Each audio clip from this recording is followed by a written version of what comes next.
Hello everyone, welcome to the wealth miners. आज हम करेंगे एल&टी निफ्टी 50 इंडेक्स फंड का एक डिटेल एनालिसिस। साथ ही साथ हम ये भी देखेंगे कि इस फंड ने किस प्रकार के परफॉर्मेंस दिए हैं और ओवर द ईयर इस फंड ने अपने इन्वेस्टर को किस प्रकार का रिटर्न दिए हैं, और स्टॉक्स के पोर्टफोलियो में कौन कौन से स्टॉक्स हैं और स्टॉक्स कौन से वैरायटी और डिफरेंट सेक्टर से आते हैं। और वीडियो के एंड में हम ये भी एनालाइज करेंगे क्या ये फंड अपनी कैटेगरी का बेस्ट फंड है या नहीं। तो चलिए शुरू करते हैं। तो सबसे पहले हमको ये समझना पड़ेगा कि आखिर एल&टी निफ्टी 50 इंडेक्स फंड होता है क्या है दोस्तों।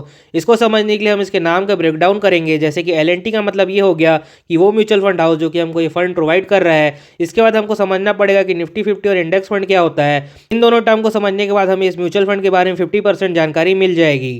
तो निफ्टी 50 एक इंडेक्स फंड है जो कि एनएससी द्वारा बनाया गया है। इसमें टोटल 50 स्टॉक्स आते हैं और ये जो 50 स्टॉक्स है वो 13 डिफरेंट सेक्टर से आते हैं। और जो 50 स्टॉक्स होते हैं निफ्टी 50 में वो एनएससी के 62% मार्केट वैल्यू को शो करते हैं। इसका मतलब ये हो गया कि ये जो 50 स्टॉक्स हैं वो इंडियन स्टॉक मार्केट 62% के वैल्यू को शो करते हैं। और इनके अलावा जितने भी स्टॉक्स हैं इन 50 स्टॉक्स को छोड़ के उन सब स्टॉक्स की वैल्यू टोटल मिला के 38% है। और इस निफ्टी 50 इंडेक्स के ऊपर ऑप्शन एंड फ्यूचर ट्रेडिंग भी होती है। इसके अलावा इंडेक्स और ईटीएफ भी अवेलेबल है जो कि हमको मदद करते हैं इस निफ्टी 50 इंडेक्स फंड के ऊपर इन्वेस्ट करने के लिए। तो एल&टी निफ्टी 50 भी एक इंडेक्स फंड है जो कि हमको निफ्टी 50 के इंडेक्स के ऊपर इन्वेस्ट करने में हेल्प करता है। तो हमने ये समझ लिया कि निफ्टी 50 क्या होता है। तो चलिए अब ये समझ लेते हैं कि आखिर इंडेक्स फंड क्या होता है। जैसे कि आप जानते हैं बहुत सारे इंडेक्स होते हैं जैसे कि Nifty 50, Sensex, bank Nifty, Nifty next 50 और निफ्टी आईटी।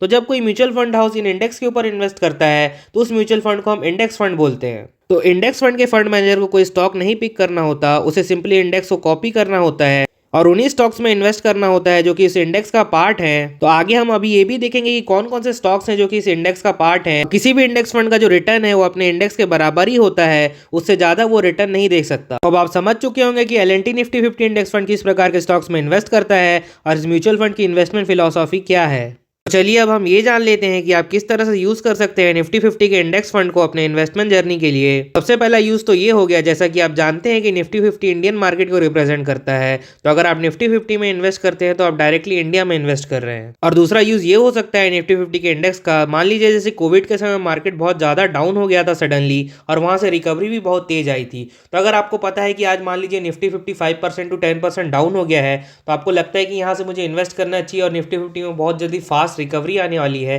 तो आप इस इंडेक्स फंड की मदद से इन्वेस्ट कर सकते हैं निफ्टी 50 के ऊपर और इस रिकवरी का भी फायदा उठा सकते हैं। तीसरा और सबसे ज्यादा इंपॉर्टेंट यूज केस है निफ्टी 50 इंडेक्स फंड का उन लोगों के लिए जो बार बार म्यूचुअल फंड और स्टॉक चेंज नहीं करना चाहते। मतलब बार बार आप म्यूचुअल फंड को बाय करके फिर सेल नहीं करना चाहते या फिर अपने लिए स्टॉक्स नहीं पिक करना चाहते, तो आप निफ्टी 50 इंडेक्स फंड के ऊपर इन्वेस्ट कर सकते हैं क्योंकि निफ्टी 50 ने over the year consistent return दिए हैं। अभी हम चेकआउट भी करेंगे किस प्रकार से निफ्टी 50 ने कंसिस्टेंट रिटर्न दिए हैं। तो निफ्टी 50 इंडेक्स फंड ऐसे लोगों के लिए है स्टॉक मार्केट में ज्यादा स्टॉक्स और म्यूचुअल फंड को रिसर्च नहीं करना चाहते but at the same time उनको एक कंसिस्टेंट रिटर्न चाहिए, तो ऐसे लोग निफ्टी 50 इंडेक्स फंड में इन्वेस्ट कर सकते हैं। तो चलिए अब हम ये देख लेते हैं कि एल&टी निफ्टी 50 इंडेक्स फंड में कौन कौन से स्टॉक्स आते हैं। इसका मतलब ये हो गया कि स्टॉक्स निफ्टी 50 इंडेक्स का भी पार्ट है।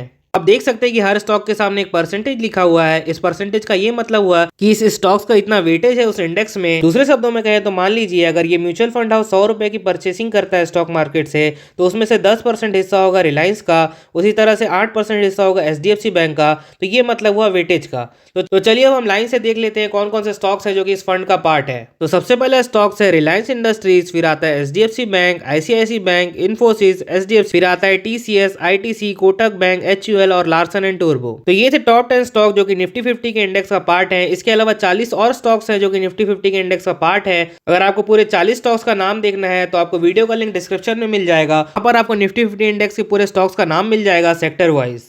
तो आपको मैं अब ये बता देता हूं कि मैंने आपको ये टॉप 10 कंपनीज के नाम ही क्यों बताए। जो निफ्टी 50 में जो टॉप 10 स्टॉक्स है उनका वेटेज ही 60% होता है और बाकी के जो 40 स्टॉक्स है उनका सबको मिलाने के बाद ही 45% का वेटेज होता है। इसका मतलब ये हुआ कि जो बाकी के 40 स्टॉक्स है उनका ज़्यादा से ज़्यादा 1 to 1.5% का वेटेज होगा और जो टॉप 10 स्टॉक्स है उनका 50 to 56% का वेटेज है। तो जो भी निफ्टी 50 का मूवमेंट होता है अप या डाउन उसमें ज़्यादातर ये टॉप 10 स्टॉक ही रिस्पॉन्सिबल होते हैं। तो हमने यहाँ पे स्टॉक्स के नाम देख लिए, तो चलिए अब हम ये देख लेते हैं जो स्टॉक्स है कौन कौन से सेक्टर से आते हैं। तो यहाँ पे मैंने टॉप 5 सेक्टर लिख लिए हैं जिससे कि निफ्टी 50 में स्टॉक्स आते हैं। तो पहला सेक्टर है फाइनेंशियल जिससे कि 11 कंपनीज आती है, ऑटोमोबाइल से 6 कंपनी आती है, इंफॉर्मेशन टेक्नोलॉजी से 5 कंपनीज आती है, हेल्थ केयर सेक्टर से 5 कंपनी आती है और एफएमसीजी सेक्टर से 5 कंपनी आती है।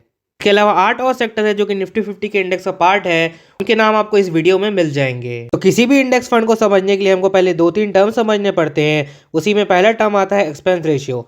एक्सपेंस रेशियो का ये मतलब हो गया कि वो पर्टिकुलर म्यूचुअल फंड हाउस हमसे कितने पैसे लेगा इस म्यूचुअल फंड को मैनेज करने के लिए। और दूसरा टर्म आता है ट्रैकिंग एरर। ट्रैकिंग एरर का ये मतलब होता है कि उस इंडेक्स और आपके म्यूचुअल फंड में कितना डिफरेंस है। क्योंकि क्या होता है दोस्तों, जब म्यूचुअल फंड हाउस जो है स्टॉक्स परचेस करता है, जो स्टॉक्स इंडेक्स में है, तो क्या मार्केट में कंटिन्यूसली प्राइस क्या चेंज होते रहता है। तो इस प्राइस चेंज के बीच में जो बाय करने में जो प्राइस का डिफरेंस आ जाता है, उसी को हम ट्रैकिंग एरर बोलते हैं। और ये जो ट्रैकिंग एरर होता है, यही डिफरेंस होता है किसी भी इंडेक्स और उसके म्यूचुअल फंड के बीच में। तो इंडेक्स फंड को सेलेक्ट करते समय हमको ये ध्यान रखना चाहिए किसी भी म्यूचुअल फंड का एक्सपेंस रेशियो कम से कम हो और उसका ट्रैकिंग एरर भी कम से कम हो। यहाँ पे एल&टी निफ्टी 50 इंडेक्स फंड का एक्सपेंस रेशियो है 0.25% और ट्रैकिंग एरर है 0.10%। तो हम एक्सपेंस रेशियो और ट्रैकिंग एरर को सम कर देते हैं तो हमको ये पता चल जाता है कि उस पर्टिकुलर इंडेक्स फंड में हमको टोटल कितना एक्सपेंस देना पड़ेगा। जैसे कि एल&टी के केस में हमको 0.35% का एक्सपेंस करना होगा। और तीसरा टर्म है एसेट अंडर मैनेजमेंट, जिसको हम शॉर्ट में एयूएम भी बोलते हैं। एयूएम का मतलब ये हो गया दोस्तों कि उस पर्टिकुलर म्यूचुअल फंड हाउस में कितने पैसे लगाए जा चुके हैं अभी तक। तो एल&टी निफ्टी 50 इंडेक्स फंड में अभी तक टोटल 80 करोड़ रुपए लगाए जा चुके हैं। तो हमने एक्सपेंस रेशियो, ट्रैकिंग एरर और एयूएम के बारे में समझ लिया।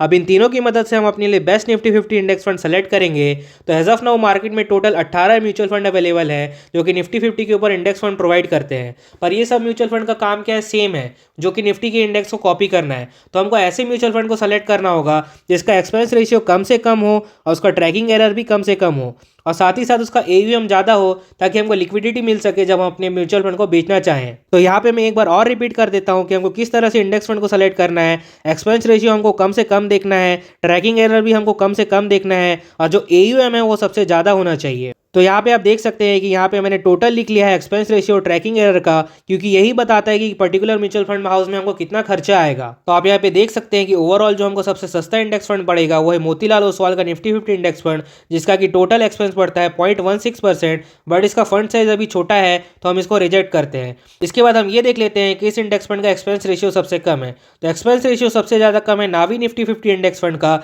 जो कि 0.06% है। और ट्रैकिंग एरर के मामले में एसबीआई और यूटीआई का जो इंडेक्स फंड है, दोनों का जो ट्रैकिंग एरर है वो 0.03 और 0.03% है। तो ट्रैकिंग एरर के मामले में ये दोनों म्यूचुअल फंड अच्छे हैं। वहीं पे अगर एयूएम देखें तो सबसे ज्यादा यूटीआई का है, उसके बाद एसबीआई का, फिर आता है नावी निफ्टी 50 इंडेक्स फंड। तो हमको ये सेलेक्ट करना है इनमें से जो हमारे लिए बेस्ट म्यूचुअल फंड कौन सा रहेगा। मैं आपको ये सजेस्ट करूंगा कि आपको ऐसे म्यूचुअल फंड हाउस को सेलेक्ट करना चाहिए जिसका फंड साइज बहुत ज्यादा हो और साथ ही साथ उसका एक्सपेंस रेशियो, ट्रैकिंग एरर भी कम हो। मैं आपको लाइन से बता देता हूँ, अगर मुझे पिक करना हो कि कौन सा बेस्ट इंडेक्स फंड है निफ्टी 50 के लिए, तो मैं क्या पिक करूंगा। तो मैं सबसे पहले एसबीआई और यूटीआई में से कुछ भी सेलेक्ट कर लूंगा। बट यहाँ पे हमको एसबीआई में जो है ओवरऑल एक्सपेंस कम लग रहा है 0.02% का, तो इसलिए मैं पहले प्रेफरेंस में एसबीआई को रख लेता हूँ और दूसरे प्रेफरेंस में यूटीआई को रख लेता हूँ। और जो आपका जो तीसरा प्रेफरेंस होगा नावी निफ्टी 50 इंडेक्स फंड। दोस्तों अगर फ्यूचर में ऐसा होता है कि नावी निफ्टी 50 इंडेक्स फंड का एक्सपेंस रेशियो सेम रहता है और इसका ट्रैकिंग एरर घट जाता है, तो होगा क्या कि जो इसका टोटल एक्सपेंस है वो कम हो जाएगा। उस पर्टिकुलर टाइम में हमारे लिए नावी निफ्टी 50 इंडेक्स फंड सबसे अच्छा रहेगा। बट अगर हम अभी की बात करें तो आप यूटीआई या एसबीआई किसी के साथ भी जा सकते हैं। तो पहले हमने 18 निफ्टी 50 इंडेक्स फंड में से 5 को सेलेक्ट किया था, उसमें से हमने 3 को शॉर्टलिस्ट कर लिया है। तो हम ये देख लेते हैं कि तीनों इंडेक्स फंड किस तरह से एल&टी निफ्टी 50 इंडेक्स फंड से बेटर है। तो यहाँ पे सबसे पहले हम एक्सपेंस रेशियो की बात करें तो एल&टी का जो एक्सपेंस रेशियो है 0.25% का है। बाकी तीनों का देखें तो इनका एक्सपेंस रेशियो एल&टी के कंपेयर में बहुत ज्यादा कम है। उसके बाद हम अगर ट्रैकिंग एरर की बात करें तो यहाँ पे एल&टी का जो ट्रैकिंग एरर है 0.10% का है और आप देख सकते हैं कि यूटीआई और एसबीआई का जो ट्रैकिंग एरर है 0.03% का है, जो कि ज्यादा बेटर है as compared to L&T Nifty 50 index fund. हम टोटल एक्सपेंस की बात करें तो एल&टी में हमको जो टोटल एक्सपेंस पड़ेगा 0.35% का पड़ेगा। वहीं पे यूटीआई और एसबीआई में हम देख सकते हैं 0.3% और 0.21% का जो हमको एक्सपेंस लग रहा है। अगर हम एसेट अंडर मैनेजमेंट की बात करें तो आप यहाँ देख सकते हैं कि यूटीआई का जो एसेट अंडर मैनेजमेंट है वो 8,300 करोड़ का है। वहीं पे आप देख सकते हैं जो एल&टी का जो एयूएम है वो मात्र 80 करोड़ का है। मतलब कितना ज्यादा यहाँ पे डिफरेंस है, ऑलमोस्ट यहाँ पे 1000% का डिफरेंस है एयूएम के साइज में। इसीलिए मैंने आपको कहा था कि जो यूटीआई निफ्टी 50 इंडेक्स है अभी बेस्ट इंडेक्स फंड है अगर आपको निफ्टी 50 के इंडेक्स के ऊपर इन्वेस्ट करना है। तो हमने एल&टी निफ्टी 50 इंडेक्स फंड के बारे में पूरी जानकारी ले ली और हमने ये भी देख लिया कौन सा बेस्ट निफ्टी 50 इंडेक्स फंड रहेगा हमारे लिए। तो अब हम ये देख लेते हैं निफ्टी 50 इंडेक्स ने ओवर द ईयर किस प्रकार के रिटर्न दिए हैं। तो एक साल में निफ्टी 50 इंडेक्स ने 20% के रिटर्न दिए हैं, 3 साल में 15% के रिटर्न दिए हैं, 5 साल में 14% के रिटर्न दिए हैं, 10 साल में 13% के रिटर्न दिए हैं और 15 सालों में 14% के रिटर्न दिए हैं। दोस्तों जो यहाँ पे रिटर्न लिखे हैं ये CAGR टर्म है। इसका मतलब ये हुआ कि अगर निफ्टी 50 इंडेक्स ने 5 साल में 14% का रिटर्न दिया है, आप 14% के रिटर्न को आप ऐसे समझ सकते हैं कि अगर आपको 5 साल तक 14% का रिटर्न मिलेगा तो आपके पैसे ऑलमोस्ट डबल हो जाएंगे। निफ्टी 50 के हिस्टोरिकल रिटर्न को देख के हमको ये पता चलता है कि निफ्टी 50 ने रेगुलर रूप से 14% का रिटर्न दिया है। इसका मतलब यही हुआ कि निफ्टी 50 ने हर 5 सालों में आपका पैसा डबल किया है। वीडियो के एंड में चलिए हम निफ्टी 50 के इंडेक्स के चार्ट को भी देख लेते हैं। मैं आपको 2-3 जगह पॉइंट आउट करके बताऊंगा जहां पे निफ्टी ने अपना बहुत ज्यादा लो देखा था, पर फिर भी वहां से उसने सिर्फ बाउंस बैक ही किया। यहाँ पे आप देख सकते हैं 2008 में निफ्टी यहाँ पे बहुत अच्छी तरह से गिरा हुआ था। यहाँ पे आप देख सकते हैं यहाँ पे फॉल आया था। उसके बाद 2013 या 14 के आसपास भी यहाँ पे थोड़ा फॉल आया था, और कोविड में आप जैसे कि जानते हैं 2020 के समय यहाँ पे फॉल आया था। पर हर फॉल के बाद निफ्टी 50 ने अच्छे खासे रिटर्न दिए हैं। ओवरऑल निफ्टी 50 ने पिछले 30 सालों में रेगुलरली 14% के रिटर्न दिए हैं। तो अगर आपको ये 14% के रिटर्न अच्छे लगते हैं तो आप निफ्टी 50 के इंडेक्स फंड में इन्वेस्ट कर सकते हैं। इस वीडियो में हमने निफ्टी 50 इंडेक्स फंड के बारे में पूरी जानकारी ली। इसके अलावा एनएससी ने बहुत सारे इंडेक्स बना के रखे हुए हैं, जैसे कि निफ्टी नेक्स्ट 50 हो गया, निफ्टी 100 हो गया, निफ्टी 200 हो गया, निफ्टी बैंक हो गया, आईटी हो गया, ऑटो हो गया और मेटल हो गया। आपको इनमें से किसी भी इंडेक्स के बारे में डिटेल में जानकारी चाहिए, इनमें कौन से स्टॉक्स आते हैं इनके बारे में जानना है, इंडेक्स से रिलेटेड प्लेलिस्ट का लिंक आपको वीडियो के डिस्क्रिप्शन में मिल जाएगा, वहां जाके इन वीडियोस को देख सकते हैं। तो अगर आपको ये वीडियो पसंद आया हो तो वीडियो को लाइक कीजिए, चैनल को सब्सक्राइब कीजिए। अगर आपका कोई भी डाउट होगा तो कमेंट सेक्शन में पूछना ना भूलिए।